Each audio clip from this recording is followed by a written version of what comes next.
সবে বরাত তো কোরআনে নাই, হাদিসে নাই, তো আমি তারে বলবো বাবারে নামাজ তো কোরআনে নাই, রোজা তো কোরআনে নাই, আসেনি, হাদিসেও নাই, কোরআনেও নেই, তো হুজুর আমরা নামাজ পড়ি, রমজানের রোজা রাখি, এগুলো কোথায় কেমনে রাখি? আরে ভাই, নামাজের পরিবর্তে কোরআনের আরবি ভাষার নাম সালাত, রোজার পরিবর্তে কোরআনের আরবি ভাষা সোম।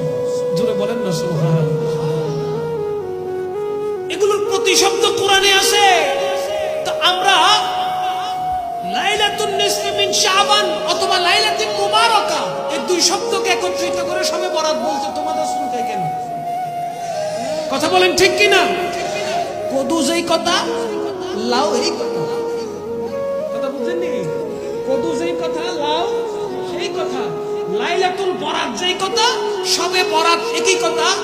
লাইলাতুল নিসফি মিন শাবান একই কথা, লাইলাতুল মুবারাকাও একই কথা। এজন্য সুন্নিরা লাইলাতুল বরাত পালন করে। করব কি না? বলেন করব কি না? হায় হায় হায়, আমার নবী রহমতুল লিল আলামিন বলতে লাগলেন, রমাদানুল মুবারকে তোমরা সবে কদর তালাশ করো। নির্দিষ্ট কোন তারিখ বলে দিছে? কথা কয় না। নির্দিষ্ট কোন তারিখ বলে দিছে? বলে দেয় নাই, বরঞ্চ হাদিসে মুবারাকায় এইভাবে কয়েক রকম করে এসেছে যে পুরা রমজান মাসের মধ্যে 30 রোজার মধ্যে তোমরা লাইলাতুল কদরকে তালাশ করো, এক নাম্বার। 2, পুরা রমজান মাসে বেজর যে রাতগুলো আছে ওই রাতগুলোতে তোমরা লাইলাতুল কদর তালাশ করো, 2 গেল। 3, রমাদানুল মুবারকের শেষ দশকে 10টা রোজার ভিতরে লাইলাতুল কদরকে তালাশ করো, 3 গেল। 4 নাম্বার, শেষ দশকের বেজর সংখ্যাতে তোমরা লাইলাতুল কদরকে তালাশ করো। বলেন না সুবহানাল্লাহ। নির্দিষ্ট করে আমার নবী বলেন নাই যে আজকের অমুক রোজাতে লাইলাতুল কদর পেয়ে যাবে, এই কথা বলে। কিন্তু দেখেন হাদিসে পাকে সবে বরাতের ব্যাপারে আল্লাহর রাসূল সাল্লাল্লাহু আলাইহি ওয়াসাল্লামের স্পষ্ট হাদিস শরীফ আছে, তোমরা শাবান মাসের মধ্যরাত্রিতে সবে বরাত তালাশ করো। জুড়ে বলেন না সুবহানাল্লাহ। কারণ কি?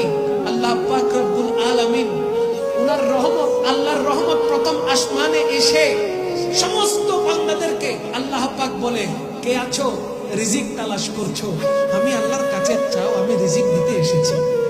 কে আছো হায়াত তালাশ করছো, আমি আল্লাহর কাছে চাও, আমি হায়াত দিতে এসেছি। কে আছো রোগ থেকে শেফা চাচ্ছ, আমি আল্লাহ এসেছি রোগ থেকে শেফা করার জন্য, চাও আমি শেফা করে দিব। বলেন না সুবহানাল্লাহ।